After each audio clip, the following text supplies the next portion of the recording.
بسم اللہ الرحمن الرحیم. شکریہ جناب اسپیکر صاحب. وہی باتیں ہم کرنا چاہتے تھے جو ڈاکٹر صاحب نے بھی کہہ دی کچھ اور ہمارے ساتھیوں نے بھی.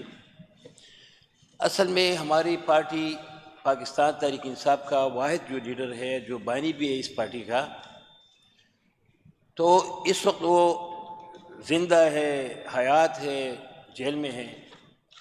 تو ہماری پارٹی کا ایک مسئلہ یہ ہے کہ ہم ساری ڈائریکشن اس سے لیتے ہیں، اور جو بھی وہ ہمیں ہدایت دیتے ہیں، ہم سب، ہمارے اگر چیف منسٹر ہے، منسٹرز ہے، ایم پی ایس، ہم سارے ورکر ہیں. تو جب سے ہمارے سی ایم صاحب بنے ہیں تو ابھی تک ہمارے وزیر اعلیٰ صاحب کی خان صاحب سے ملاقات نہیں ہوئی. جس طرح باقی پارٹیاں ہیں وہ وراثت پہ چلی جاتی ہے، کسی کے پوتے ہیں، کسی کے بھتیجیاں ہیں، کسی کے پڑپوتے بھی سیاست میں ہیں، آج کل پارٹی کے لیڈر بنے ہوئے ہیں، تو ان کی اپنے ایک سیٹ اپ ہے. مگر ہماری پارٹی کوئی وراثتی پارٹی نہیں ہے، یہ ایک نظریاتی پارٹی ہے، اور اس کا اپنا ایک اصول اور طریقہ کار ہے. خان صاحب کے ایک ویژن ہے اور ایک طریقہ کار ہے کہ وہ کسی بھی صورت میں تشدد کا راستہ اختیار نہیں کرنا چاہتے. ہمیں بار بار وہ کہتے ہیں کہ بھائی پرامن احتجاج اور لا اینڈ آرڈر خراب نہیں کرنا ہے. اگر ہم کبھی بھی اسلام آباد گئے ہیں، لاہور گئے ہیں، تو ہم نے کبھی ایک پھول کو نہیں توڑا ہے، اور وہ بھی درختوں پہ اور پھول پہ بہت خفا ہوتے ہیں. اچھا، یہ نوبت کیوں آتی ہے کہ اس کو اتنے عزت پہ لیا جاتا ہے؟ میری کچھ تجاویز یہ ہے کہ یہ سارے مسئلوں کا حل ایک ہی ہے. اگر یہ دہشت گردی کے واقعات ہیں، جس طرح صبح ادھر واقعات ہوئی ہیں، یہ سیکیورٹی لیب سے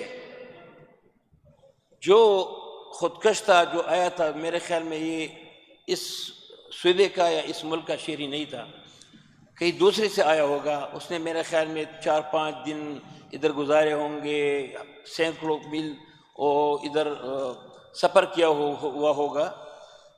تو اگر یہ چیزیں سارے ایک دوسرے کے ساتھ جڑی ہوئی ہیں اسپیکر صاحب، جو ہماری ساری توجہ، ہماری ساری کافی جتنے بھی ہماری سیکیورٹی ایجنسیاں ہیں اور ان کی جو خفیہ ادارے ہیں، ان کا کام یہی ہے کہ ان چیزوں پہ توجہ دے کہ ہمارے ملک میں جو سب سے بڑا مسئلہ ہے وہ کیا ہے؟ دہشت گردی کا، لا اینڈ آرڈر کا.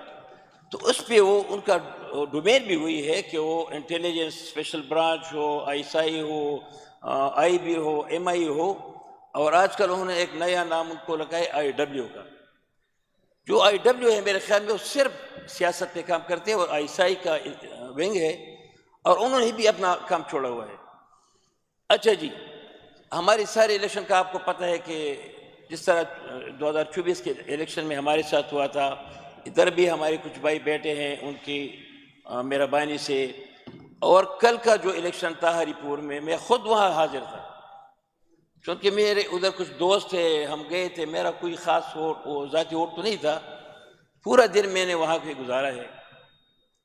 اور ادھر جو 619 پولنگ اسٹیشنز ہیں، ان میں جو رزلٹ آیا، 2 بڑی پارٹیوں کا بھی اور کچھ چھوٹی پیپلز پارٹی کا بھی 7000 ووٹ تھے. ایک دوسرے ہمارے پارٹی کی جو نشان تھی وہ کھینچ لی تھی، اور اس کے ایک دوسرے بندے کو کوئی اس کو جانتا بھی نہیں تھا، اس کو چائنک کے وہ دی تھے نشان. اس کا مطلب یہ تھا کچھ چائنک کی وجہ سے 12-13 ہزار اس نے بھی خراب کر دی. اچھا، یہ جب یہ حرکتیں ہوتی ہے کہ 1,40,000 1,50,000 ووٹ اور دوسری کی 70,000 یا 40,000 ووٹ، اس کو آسان طریقے سے وہ کرتے ہیں، گنتی بھی نہیں ہے. اس کا جو الیکشن آفیسر ہے، ڈسٹرکٹ الیکشن آفیسر ہے، وہ آر او ہے، ڈی آر او ہے، اور دوسرا اس کا الیکشن کا بندہ جو ہے وہ آر او ہے. اس سے پہلے بھی ایڈمنسٹریشن کے بھی لوگ ہوتے تھے، ججز بھی کر سکتے تھے. اچھا، اس الیکشن سے ہمیں کوئی فائدہ نقصان بھی نہیں ہے. خان صاحب پہلے بھی کہتے تھے کہ اس چیزوں کا بائیکاٹ کر لیں، اور بائیکاٹ ہوا بھی ہے پنجاب میں. انہوں نے ویسے لکھا ہے کہ 100 کے ساتھ 2 صفر لگا کے، یا 120 کے ساتھ 1 لگا کے 1,80,000 اور 1,20,000 ووٹ کہیں دراز کا. حالانکہ آپ نے دیکھا ہوگا کہ وہاں پہ کوئی بندہ بھی نہیں تھا. میرے کہنے کا مطلب یہ ہے کہ جی، اگر ہم اس سسٹم پہ اعتماد کرتے ہیں، یہاں ہم جو لوگ بھی بیٹھے ہیں، خواہ اپوزیشن میں ہیں، خواہ حکومت میں ہے، یہ ووٹوں سے گنتی کر کر کے لائے ہیں ادھر. میں نے اگر 10,000 ووٹ لیے اور کسی نے اگر 11,000 ووٹ لیے ہیں تو وہ حقدار ایک ووٹ بھی حکومت میں آ سکتے ہیں, اسمبلی میں آ سکتے ہیں. تو اگر اس سسٹم کو ہم اس طرح پھینک لیں تو پھر یہ جوانوں کی, یہ بچوں کی, یہ ہماری جو آئندہ نسل ہے اس کے ذہن میں کیا ہوگا؟ وہ اس سسٹم کو پھر وہ اس پر اعتماد نہیں کریں گے. اس کا کیا نقصان ہوگا؟ کیونکہ ہم دو طریقے ہیں حکومتوں میں آنے کے لیے. ایک ہے ریوالوشن اور دوسرا ہے ایوالوشنری طریقہ کار. ہم ایوالوشنری طریقے کرتے ہیں. ریوالوشن جو آتے ہیں, جس طرح کافی ملکوں میں آتے ہیں, ایران میں انقلاب آیا, بالکل الٹا وہ سسٹم ہو گیا. ہم یہ نہیں چاہتے کہ ہم بندوق کے زور پہ یا لڑائی کریں یا بزور, جس طرح افغانستان میں ہوتا ہے, ایران میں ہوتا ہے. ہم جمہوری لوگ ہیں اور ہم جمہوریت پہ یقین رکھتے ہیں, اور ووٹوں کی گنتی کے حساب سے ہم اپوزیشن میں بیٹھے ہوتے ہیں, ہم حکومت میں بیٹھے ہوتے ہیں. تو اگر آج کل آپ نے ڈاکٹر عباد صاحب کو بتایا کہ آپ یہ بات کر لیں, بے شک یہ اپنی بھائی کو بھی کر سکتا ہے, مگر اس کا بھائی جو شہباز شریف کو یہ بات نہیں کر سکتا, شہباز شریف کسی اور کو یہ بات نہیں کر سکتا.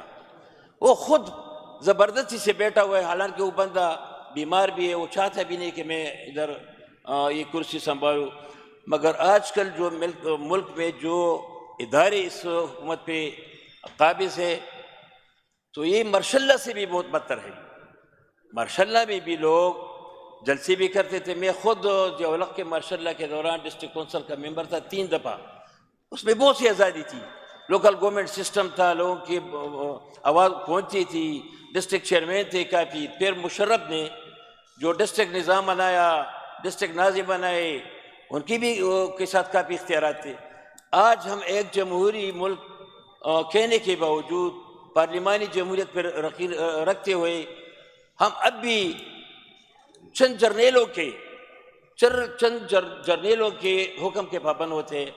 حالانکہ اس سے ہماری عدلیہ, ہماری مقننہ, ہمارے انتظامی ادارے سارے مفلوج ہیں.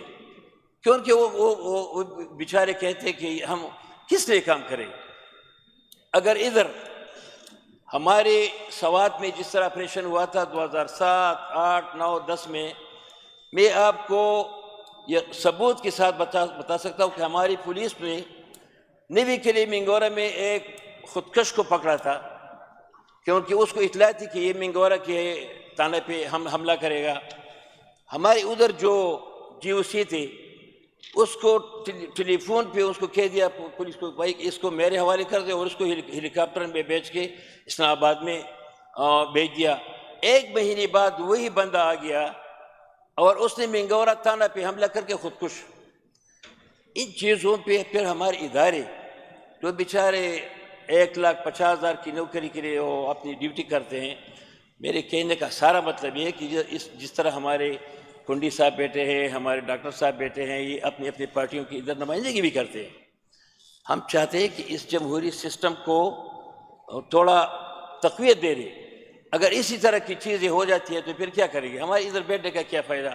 آپ نے جرگہ بلایا سر, 1-2 منٹ سر, آپ نے جرگہ بلایا اور جرگے میں اس ہاؤس کے بھی اور اس ہاؤس کے باہر بھی تمام لوگوں نے متفقہ طور پر جو چیزیں لکھی ہیں, تو اس میں کچھ چیزیں جو کہ ہماری بس میں ہے, جو ہمارے سیاسی لوگوں کے بس میں ہے وہ کرے, اور جو اگر ہمارے سیاسی لوگوں کے بس میں نہیں ہے تو بالکل وہ انتظامیہ کے ساتھ اور سیکورٹی فورسز کے ساتھ یا ہمارے جرنیلوں کے ساتھ بیٹھ جائیں اور اس کو یہ بتا دے کہ ان چیزوں کا حل یہی ہے.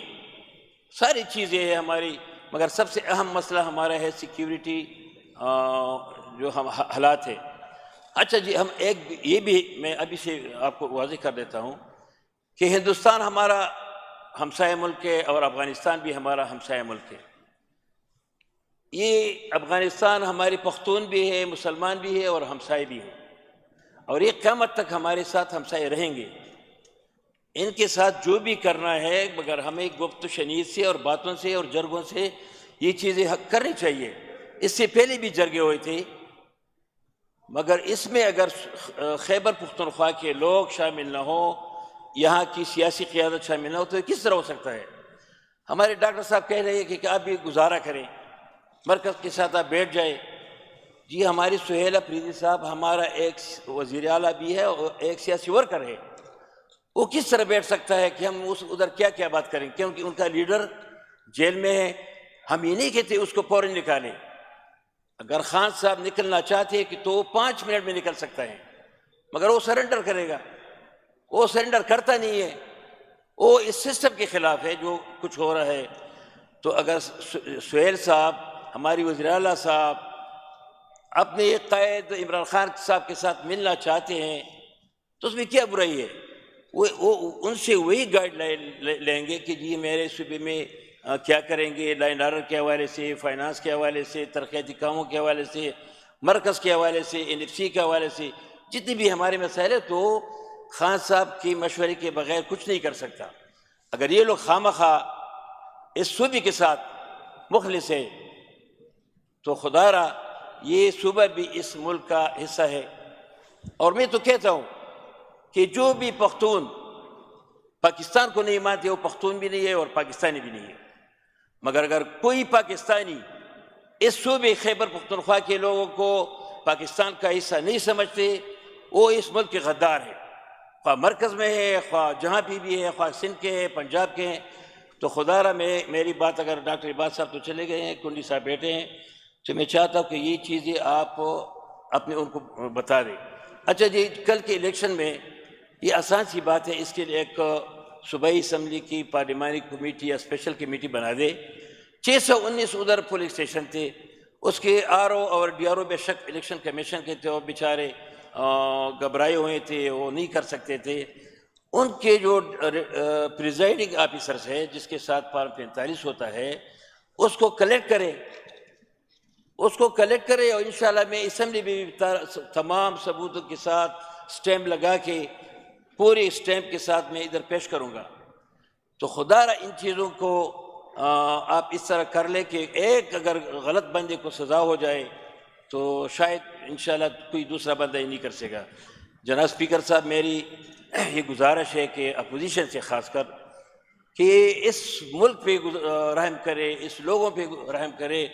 ان کو جو لوگ، پیپلز پارٹی واحد پارٹی تھی جس کو پورے صوبے میں ووٹیں ملتی تھی، اچھا ان کو اب پنجاب میں ووٹ نہیں ملتے، خیبر پختونخوا میں نہیں ملتے، کشمیر میں نہیں ملتے، صرف سندھ کے ایک چھوٹی جگہ پہ محدود ہو گئے ہیں۔ اچھا پنجاب میں بہت شکریہ مایوں خان، ختم کر نہیں بہت لمبی ہوگی ہے، آپ نے وہ 1 میرا منٹ خیال بھی میں آپ نے کنڈی صاحب کے لیے ٹھیک ہے سر، ٹھیک ہے جی، ٹھیک ہے، آپ بات کر رہے ہیں۔ اجمل خان